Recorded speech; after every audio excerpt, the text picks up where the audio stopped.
말씀을 읽겠습니다.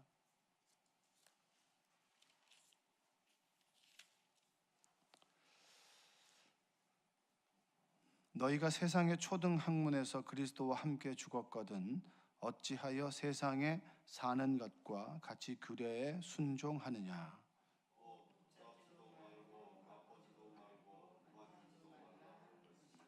이 모든 것은 한때 쓰이고는 없어지리라. 사람의 명령과 가르침을 따르느냐.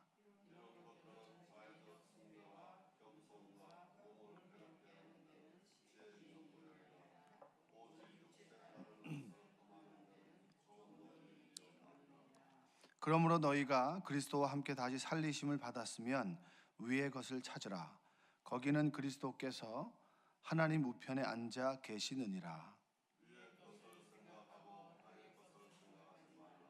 이는 너희가 죽었고 너희 생명이 그리스도와 함께 하나님 안에 감추어졌음이라. 우리 생명이신 그리스도께서 나타나실 그때에 너희도 그와 함께 영광 중에 나타나리라. 아멘. 오늘도 하나님의 은혜가 여러분의 삶 가운데 함께 하시기를 주님의 이름으로 축복합니다. 골로새 교회 그 주변에서는 이단들이 참 많았습니다. 거짓 가르침도 많았고, 그리고 신앙생활하기에 참 여러 가지 악조건들이 참 많이 있었습니다. 그래서 그런 것들에 대해서 바울은 이제는 세상에 속한 것보다는 하늘에 속한 것을 쫓아 살아가라. 그 얘기는 예수님을 믿고 거듭남의 체험을 했으면 다시 그리스도와 함께 십자가에 죽고 다시 예수님께서 부활하신 것처럼 우리가 새로운 피조물로 변화된 것을 믿는다면 이제는 생활의 태도와 목적과 방향이 달라져야 되지 않느냐, 이것을 이야기하고 있습니다. 그래서 20절부터 23절은 초등학문, 세상에서 말하는 가르침, 지혜, 이것들은 생명을 줄 수 없다. 그래서 우리는 그리스도와 함께 그런 가르침에서는 죽었다, 이렇게 이야기를 합니다. 이것을 이렇게 또 극단적으로 이렇게 받아들일 필요는 없습니다. 내가 이제 세상에 속한 사람이 아니라 예수님을 믿었으니까, 천국의 시민이니까 이제 세상 것들하고는 이제 피해 간다, 이렇게 극단적으로 볼 필요는 없습니다. 교회는 세상 속에 있고, 그리고 교회 안에 또 세상이 있을 수 있습니다. 그렇기 때문에 우리는 이런 가르침을 통해서 내가 어디에 서 있는가라고 하는 것을 좀 볼 필요가 있습니다. 그리스도인의 가장 큰 문제는 뭐냐면, 예수님 믿고 천국을 바로 가면 되는데 이제 호흡이 딱 멈춰가지고, 예수님을 믿는 순간 호흡이 딱 멈춘 바로 이제 하나님 계신 곳으로 가지 않겠습니까? 그렇죠? 예수님을 믿는다면. 근데 중요한 것은 예수님을 믿고도 살아갈 날이 많다는 겁니다. 그랬을 때 어떻게 살아가느냐, 내가 무엇을 쫓아 살아가느냐라고 하는 것이 이제 중요한 문제겠죠. 만약에 예수님을 믿고 바로 천국을 간다면 여러분, 예수님을 지금 당장 영접하시겠습니까? 네, 여러분들 표정이 아주 좀 고민되시죠. 여기도 좋고 천국도 바라고. 이게 딜레마죠. 그리스도인들이 예수님을 믿고 세상 속에 남아있다라고 하는 거 아니겠습니까? 그랬을 때 바울은 땅의 것보다는 위의 것을 쫓아가라, 이렇게 얘기를 합니다. 세상에서 말하는 지혜가 생명을 줄 수 없다. 세상에서 말하는 가르침이 우리에게 영원한 천국에 이르도록 하는 생명은 없다. 그렇기 때문에 우리는 땅의 것보다는 하늘의 것을 추구하라, 이렇게 얘기합니다. 이 말을 로마서에서는 아주 세련되게 한 문장으로 딱 정리를 해놓는데, 로마서 15장 17절에 보면 이런 말씀이 있습니다. 하나님의 나라는 먹는 것과 마시는 것이 아니요, 이렇게 얘기합니다. 하나님의 나라는 먹는 것과 마시는 것이 아니요 오직 성령 안에 있는 의와 평강과 희락이라, 이렇게 아주 심플하게 정리를 하는데, 이 말이 좀 어렵잖아요. 그렇죠? 하나님의 나라는 먹는 것과 마시는 것이 아니다라고 하는 것은, 먹고 마시면 어떻죠? 마음이 흡족하고 좋잖아요.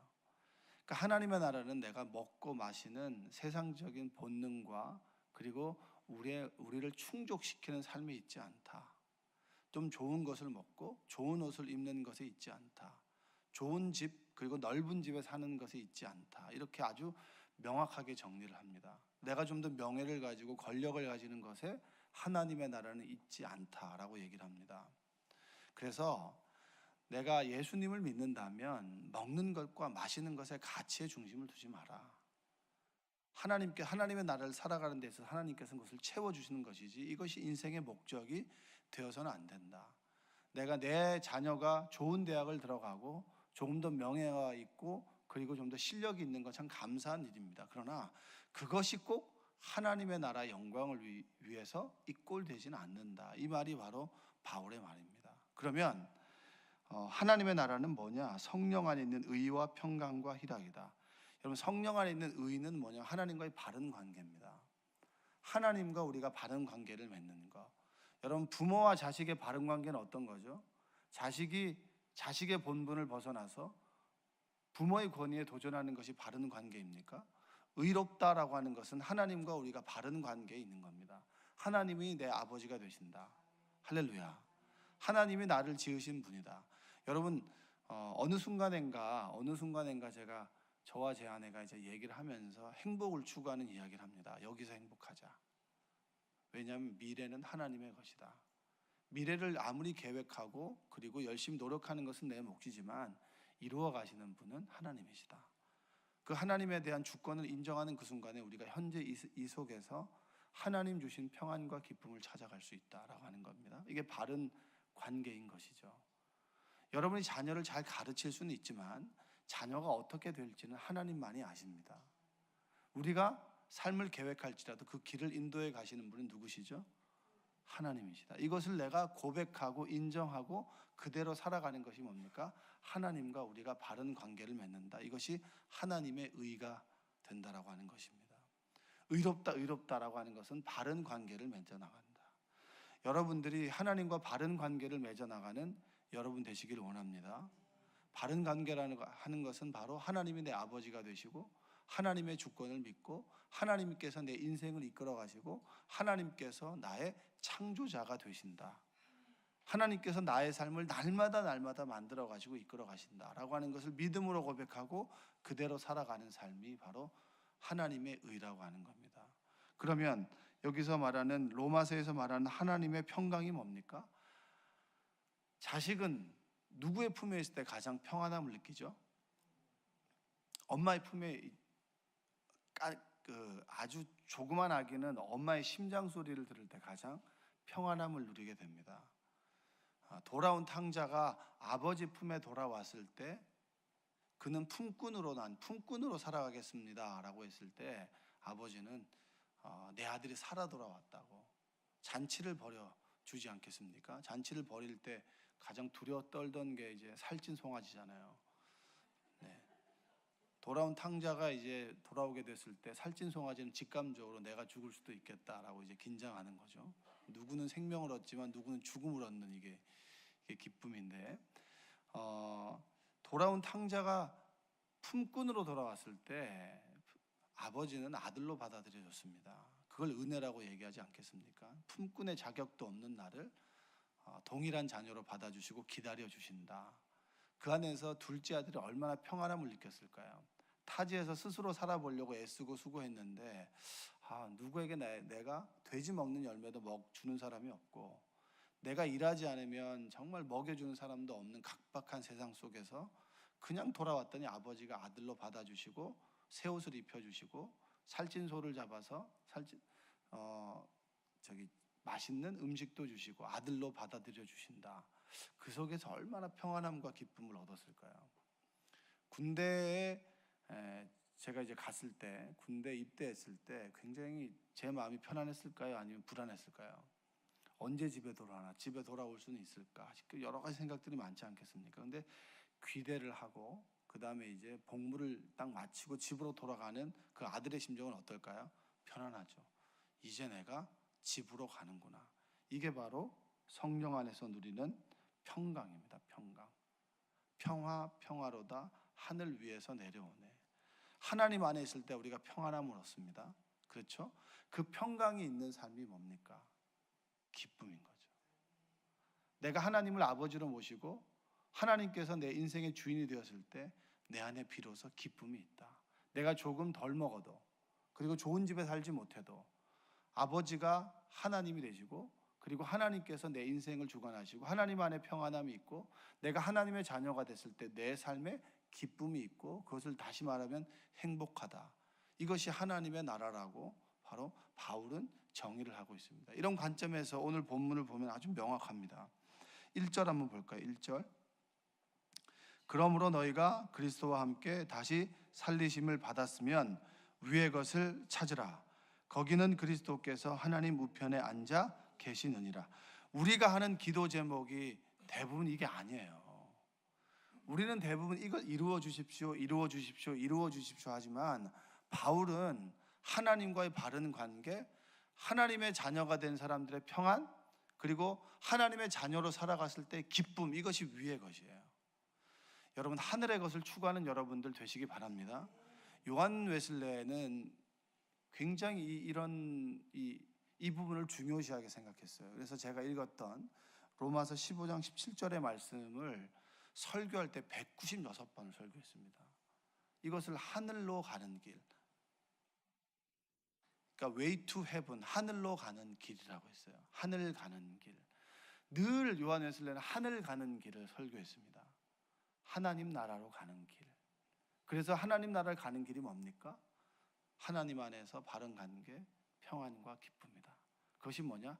위의 것을 추구하는 삶이다. 우리는 세상 가운데 있지만 세상 속에서 젖어 살아가는 사람들이 아니라 세상을 살아가지만 하나님을 쫓아 하나님의 법을 따라, 그리고 하나님 주시는 평안 가운데, 기쁨 가운데 살아가는 사람들이 바로 우리다. 이것이 위의 것을 찾으라.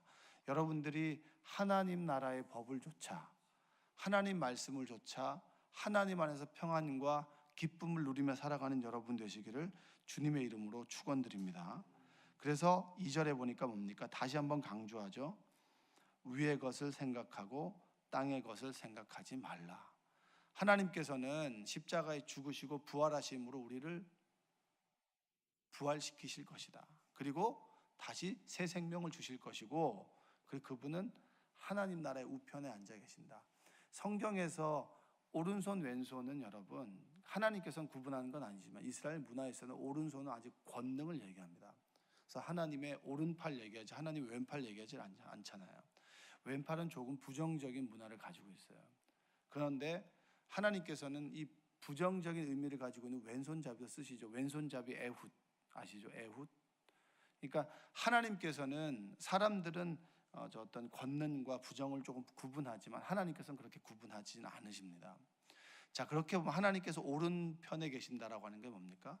내가 내 아들을 하나님의 권능으로 늘 지키고 보호하신다. 그것이 하나님의 보좌 오른편에 앉아 계신다라고 하는 의미입니다. 그러니까 위의 것을 생각하고 살아가라. 내가 너희를 지키고 보호할 것이다. 이것이 하나님께서 주시는 메시지입니다. 여러분, 두려워하지 마세요. 미래에 대한 두려움을 가지고 계시지 마세요. 그건 온전히 하나님께 맡길 몫입니다. 믿음은 내 몫과 하나님의 몫을 구분하는 사람이 참 지혜로운 사람이에요. 내가 할 수 있는 것은 믿음으로 살아가는 순종이고, 그리고 하나님의 몫은 하나님께서 내 인생에 개입하시는 겁니다. 그것은 하나님의 몫이고, 내가 할 몫은 그냥 말씀에 순종하는 거죠. 위의 것을 추구하며 살아가라라고 하면, 하나님의 말씀을 좇아 결단하며 살아가면 그 다음 길, 다음 스텝은 하나님께서 인도해 주시는 겁니다. 그런데 우리는 그 욕심 가운데 뭐냐면, 하나님 위의 것을 추구하면 우리 앞길을 늘 인도해 주실 것이다, 보여주실 것이다 라고 하지만 성경은 그렇게 이야기하고 있지 않아요. 아브라함은 갈 바를 알지 못하고 갔다라고 했습니다. 그는 늘 한 발짝 한 발짝 한 발짝 내세우는 것이 뭐죠? 하나님을 믿는 믿음의 스텝이었습니다. 여러분들이 위를 추구하고, 그리고 하나님께서 내 앞길을 보여주지 않는다 할지라도 믿음으로 한 걸음 한 걸음을 내딛는 여러분들 되시기 원합니다. 홍해와 요단강의 결정적인 차이는 뭐죠? 홍해는 모세의 믿음으로 갈랐어요. 하나님의 권능의 지팡이, 하나님의 임재의 상징인 지팡이를 통해서 홍해가 갈라졌지만, 요단강은 발을 내딛는 믿음에 의해서 요단강이 갈라졌습니다. 한 발을 내딜 때 물에 잠기게 할 때 물이 갈라졌다는 겁니다. 그럼 우리가 할 수 있는 것은 뭐죠? 위의 것을 추구하라고 하는 것은 위의 것을 바라보라고 하는 것이 아니라 바라보고 한 발짝 한 발짝 걸어가십시오. 살아가십시오. 그러면 여러분의 삶을 하나님께서 지키실 것입니다. 그것이 하나님과의 바른 관계이고, 우리가 한 발짝 내딜 때 세상이 혼란하고 혼돈스럽지만 그 발걸음 속에 하나님께서 질서를 만들어 주실 것이고, 그 질서가 평안함이고 그 평안함 우리의 삶의 기쁨으로 찾아올 것입니다 라고 하는 것이 바울이 우리에게 주는 하나님의 말씀이에요. 여러분들이 위의 것을 추구하는 여러분들 되시기 원합니다. 잘 풀어지지 않으시죠? 세상 일이? 어떻게 하면 잘 풀어질까요? 그게 위의 것을 추구하는 삶입니다. 당장은 풀어지지 않을 것 같고, 왜 이렇게 내 인생은 실타래가 자꾸 꼬이기만 할까? 왜 이렇게 나는 힘들까? 왜 이렇게 나는 정말 어려울까? 다른 사람은 잘 사는 것 같은데, 다른 사람이 아니라 하나님과 나와의 관계 속에서 하나님을 추구하고 살아가면 하나님께서는 내 인생의 매듭을, 실타래를 하나씩 하나씩 풀어주신다. 이것이 바로 위의 것을 생각하고 땅의 것을 생각하지 말라. 그리고 너희는 세상에 대해서 죽었다. 십자가에서 죽었는데 왜 자꾸 십자가의 고통을 생각하느냐? 이것이 3절입니다. 이는 너희가 죽었고 너희 생명이 그리스도와 함께 하나님 안에 감추어졌습니다. 4절 한번 읽어볼까요?